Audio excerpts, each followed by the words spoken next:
What's going on, guys? Long time no see. We're back on YouTube. About time. We took a 7-month hiatus, but now we're back.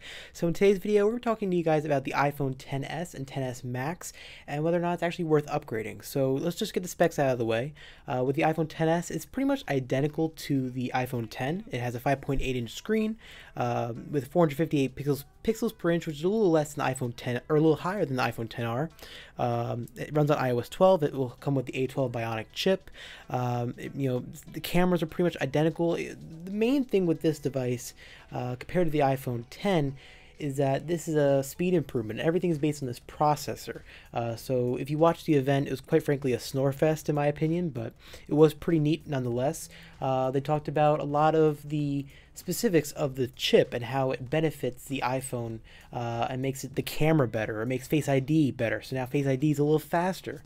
There's a variety of things that make this a better device overall. I think it's pretty cool. There's other than that, there's very minor differences between the iPhone X and XS. I mean, it's very minimal. The main other one is the lack of a few microphone holes, if you will. It's not symmetrical anymore. There's an antenna band. It's a little bit different. There's now a gold color, as you can see in the photo, but we saw that in the leaks for many times throughout the past month prior to the event. Now what gets really interesting is the iPhone XS Max, and that's a 6.5-inch screen, so of course it's a lot larger than the iPhone X and XS, but it's still the same size as what you would consider the iPhone 8 Plus and prior versions of the Plus line. Now Apple claims, a lot of people are saying that the reason they called it the Max version instead of Plus is because the only difference between the XS and XS Max is the screen size, which could very well be the case. But realistically, other than that, that's the big difference, the screen size. And then if you go to pricing, it's pretty ridiculous how expensive this phone is. I mean, this is the lineup right here. The iPhone XS starts at $1,000, and people were not projecting or expecting that to be the price. They were hoping it would end up being roughly around $799 to $899 was what everyone was expecting the price to be. And the iPhone XS Max be closer to $1,000, but clearly, as you can see in the photo, the iPhone XS starts at $1,000, just like the 10 last year, and the XS Max starts at a whopping $1,099, and it goes all the way up to $1,449 if you want the 512GB iPhone XS Max. That's crazy. I mean, at the end of the day, it's hard for me to recommend it. I mean, I have the iPhone X and I enjoy it. I would have considered upgrading if there were more substantial upgrades to the phone, but quite frankly there aren't. So for me, I personally will not be upgrading. I'll be getting the Apple Watch Series 4 when it comes out, but definitely not the iPhone XS, at least not this year. I'm perfectly happy with it, and I'm sure a lot of people are going to be sharing that view, because quite frankly, like I said, the only difference is the processor, and honestly it's quite disappointing. Now, as you can see in this photo, there's some other pricing. The iPhone XR, which I'll get to another video at one point, that starts at $749, which I think is what's going to be the main focus for the next few months.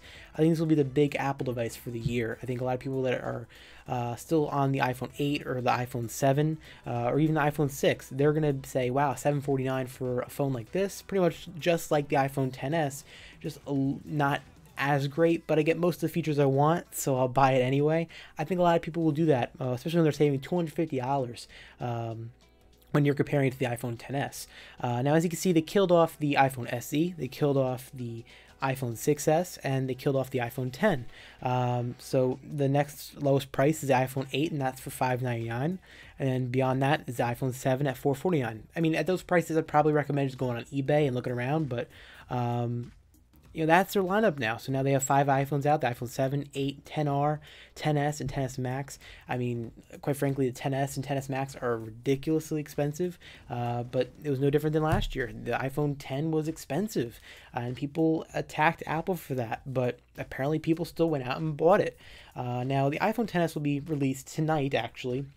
As of when I'm recording this video, it'll be released at 12 a.m. Pacific time on the 14th, so it'll be delivered on the 21st. So like I said, I won't be picking it up, but I'm sure a lot of people are. But with regards to the iPhone XR, that will not be coming out until later in October.